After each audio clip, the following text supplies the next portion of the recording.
I still remember the sound of the air conditioner in that room. It was one of those steady hums that's just loud enough to make silence awkward. He was sitting across from me, fingers tapping against a mug with the company logo on it.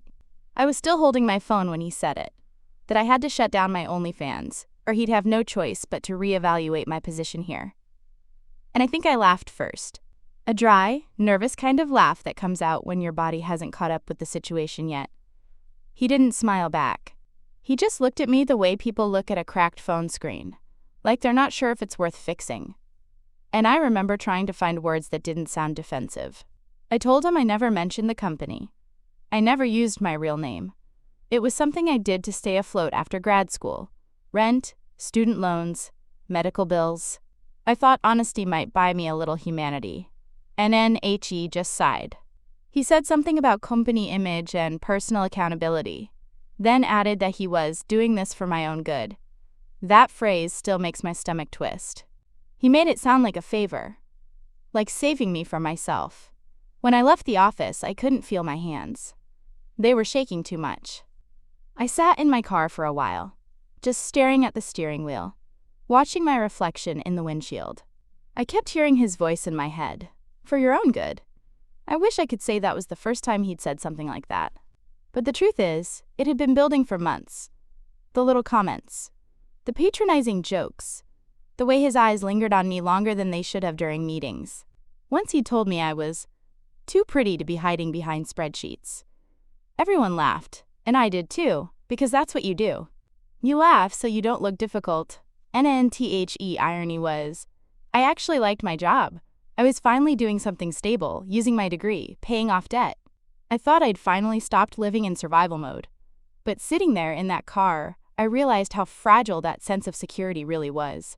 One man, one sentence, and it could all collapse. NNTHAT night. I couldn't sleep. I kept scrolling through my OnlyFans messages, trying to decide if he was right. If I was risking too much by keeping it. My laptop light was the only thing on in the apartment. My cat was curled up beside me, purring like nothing had changed. I wanted that kind of peace. And then I saw it. A new username in my top donations. MarketKing_81. It didn't mean anything at first. But then I froze.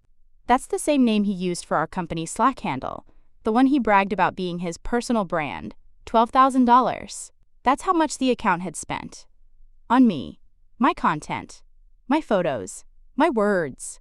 He had even commented on a few posts. Polite, respectful messages, but they carried his writing style. The overuse of semicolons. The same rhythm. I knew it was him, NNFOR. A long moment, I just stared at the screen. The cursor blinked like it was mocking me.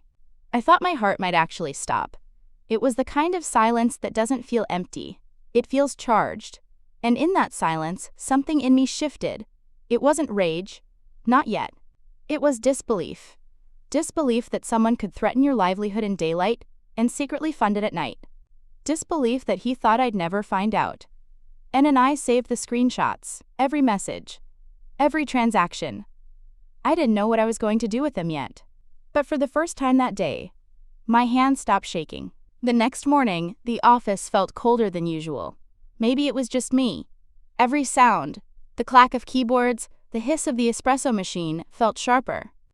I kept replaying that moment from the night before, the username, the donation amount, the timestamps that lined up with his Slack activity. It was all right there. NNHE passed by my desk at one point, coffee in hand, doing that fake friendly smile he always did when people were around. I looked up just long enough to meet his eyes. He didn't know yet that I knew. That thought kept me steady, like I had something solid under my feet for once. I tried to focus on work, but everything felt tainted. Every email from him, every quick chat message on Slack, it all read differently now. I noticed how he phrased things. I'm only trying to help you grow, or don't overreact, it's not that deep. Classic gaslighting. He had said I was too sensitive once, when I pushed back on a comment about my dress. Now, the phrase landed differently. It's strange how fast respect can rot. The man who used to terrify me suddenly looked small. Just another hypocrite hiding behind a title. At lunch, I sat outside on the concrete steps with my salad container. the sun hitting too bright on my screen. I opened my phone again and scrolled through the screenshots, one by one. I didn't want to look, but I couldn't stop. The proof was like gravity. It pulled at me, held me there. That's when it hit me. I didn't just have evidence. I had a mirror. Everything he accused me of, being unprofessional, inappropriate, reckless, was exactly what he was doing. Except worse, because he was doing it from a place of power. NNTHE rest of the week moved in slow motion. He called me into another private chat, pretending to check in on my progress with the project. His tone had changed, though, soft, almost gentle. He said he hoped I, quote, wasn't taking our last conversation too personally. Then came the line that made my blood run cold. You know, sometimes women misunderstand professional concern for something else. There it was again. The quiet threat, wrapped in fake empathy.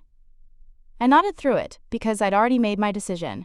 I wasn't going to let him corner me into silence. I just needed time to plan it right.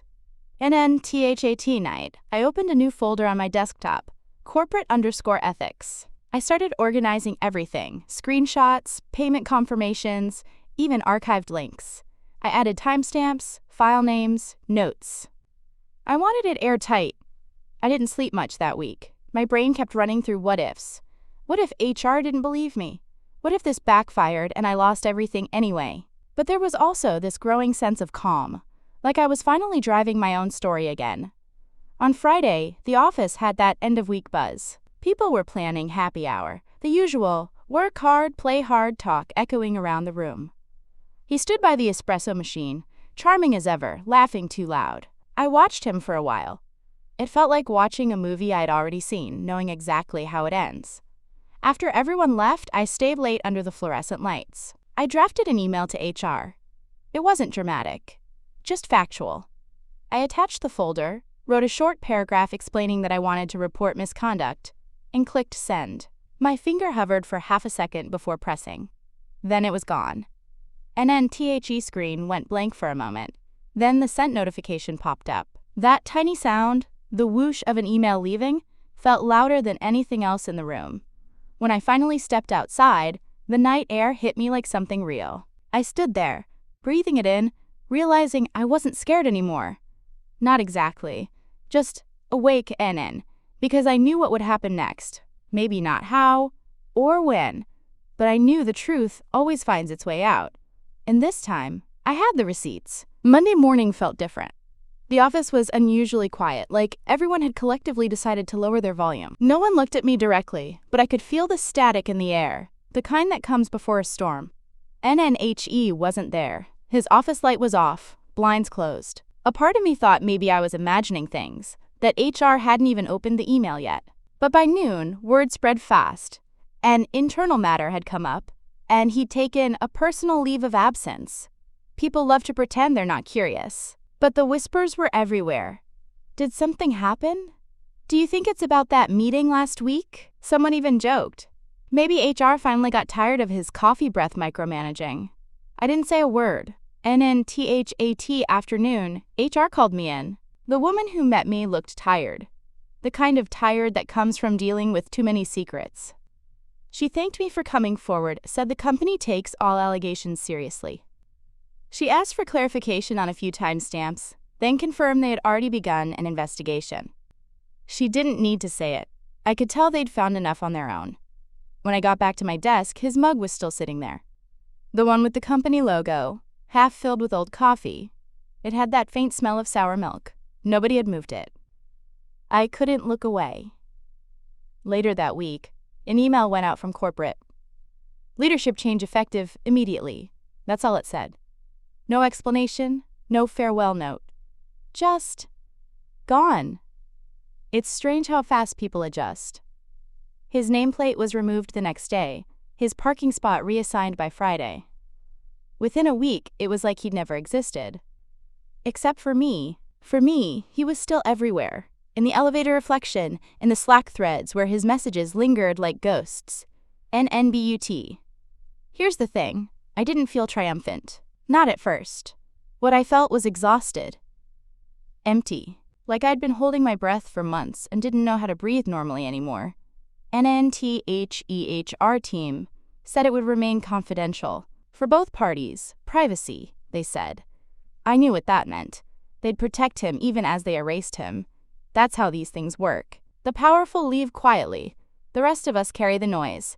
NNTHAT night, I opened Reddit. Not because I wanted revenge or sympathy, just because I wanted to be heard, even if it was by strangers. I wrote everything, line by line, without names or details that could trace back. Just the truth. I didn't think anyone would care, but by morning it had blown up. Thousands of upvotes, hundreds of comments. People sharing their own stories, their own, for your own good moments. I scrolled for hours, reading them, realizing how many of us had been made to feel small by someone pretending to protect us. Someone commented, "You didn't ruin his career. He did that all by himself." That one stuck. Within a few days, the story got picked up on other platforms, blogs, forums, even a podcast episode. The details were twisted, of course. People speculated, pointed fingers, made guesses. But it didn't matter. The truth was already out there. Blurry, yes, but unstoppable. One evening, I checked my OnlyFans again. My numbers had spiked, like massively. Messages poured in from people thanking me for speaking up, calling me brave, strong, all the things I never thought I was. But it wasn't about fame or money. It was about reclaiming something he tried to take from me. My autonomy. I stared at the top of the page. His username was still there, frozen in time, with that ridiculous $12,000 tag beside it. And I thought about deleting it. I didn't. Because that name, the one that used to make me flinch, had become evidence of my survival. Proof that the story didn't end with his threat. Proof that it ended with my voice. The thing about going viral is that it doesn't feel real. People talk about you like you're a headline, not a person. Some called me a hero, others said I was reckless, and a few accused me of weaponizing my own mistakes. I didn't bother replying. I'd already spent too much of my life defending myself to people who were never listening in the first place, and I still went to work for a while, pretending nothing had changed. My coworkers treated me differently, nicer, but distant. The kind of politeness that comes with fear. Like I was radioactive and being too close might get them involved. Someone had to have told them something, even though HR insisted it was all confidential. That's how offices work. Walls thinner than paper, gossip faster than email. Every time I walked past his old office, the air felt heavier. The blinds were open now, but the space still smelled faintly like his cologne. It's funny how scent lingers longer than people. NNBY, the end of that month, I decided to leave. There wasn't a dramatic exit, no angry speech, no slam of the door. Just a quiet resignation email, and a long exhale when I hit send. HR didn't ask for a reason. Maybe they already knew. Maybe they were just relieved. N and I spent the first week after quitting doing nothing. No alarms, no emails, no performative small talk. Just me, my cat, and a growing pile of takeout containers. I felt like I'd stepped out of a spinning ride and couldn't tell if the ground was still moving. Then, one night, while scrolling through comments on my old Reddit post, I noticed something. People weren't just sharing my story, they were using it. Screenshots of my post had made their way to discussions about workplace ethics, online identity, and gender politics. There was even a thread titled, "When Professionalism Becomes Hypocrisy." I clicked it, half dreading what I'd find, but it wasn't anger. It was empathy, and someone wrote, "Every woman I know has a version of this story. NNTHAT line broke me. Not in a bad way, more like the way a dam breaks and water finally gets to move." I cried, really cried, for the first time since it all happened. It wasn't sadness, it was release. Like I'd been holding my breath for years, not months. After that, I started writing. Not posts, but essays. About power, shame, the invisible double standards that follow women everywhere. I didn't mean for them to get attention, but they did. Slowly. People reached out, asking me to talk about it, to share advice, to explain how to protect themselves online. I said yes. I didn't call myself an activist or anything dramatic like that. I just wanted to make sure nobody else had to sit in their car with shaking hands, wondering if survival made them immoral. At some point, I realized something strange. I wasn't haunted by his voice anymore. That line, "It's for your own good," used to echo in my head like a recording. Now it was just background noise, fading away. NNBUT. I did keep one thing as a reminder. A single screenshot, framed on my desk. The donation receipt. His username. The date. It's not about revenge. It's about proof. Proof that truth doesn't always scream. Sometimes it just sits quietly on a screen, waiting to be seen. And I get messages sometimes from people asking if I ever heard from him again. I haven't. I doubt I ever will. He disappeared like a shadow at sunrise. Quick, inevitable, almost pitiful. Still, sometimes I wonder if he ever realized that the thing he tried to destroy ended up making me stronger. And if he did, I hope that thought keeps him awake at night. It's been almost a year now, and I've learned that healing isn't cinematic. There's no slow-motion montage, no triumphant music. It's mostly quiet moments. Buying groceries without overthinking, sleeping through the night, realizing a whole day went by and I didn't think about him once. That's what real recovery looks like. Not fireworks. Just peace sneaking back in. And I work freelance now. Ironically, in digital brand consulting, the same field where he used to lecture me about reputation. I teach people how to protect their online presence, how to separate personal and professional without losing themselves. It's funny how the thing that almost ruined me became the thing I'm best at.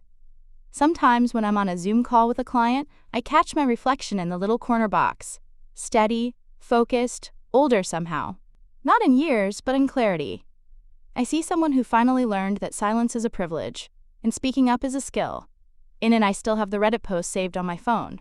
I reread it sometimes, not for validation, but to remember how far I've come. The tone feels different now, less like a scream, more like a story that finally found its ending. And a few months ago, I got an email from a woman who used to work at that same company.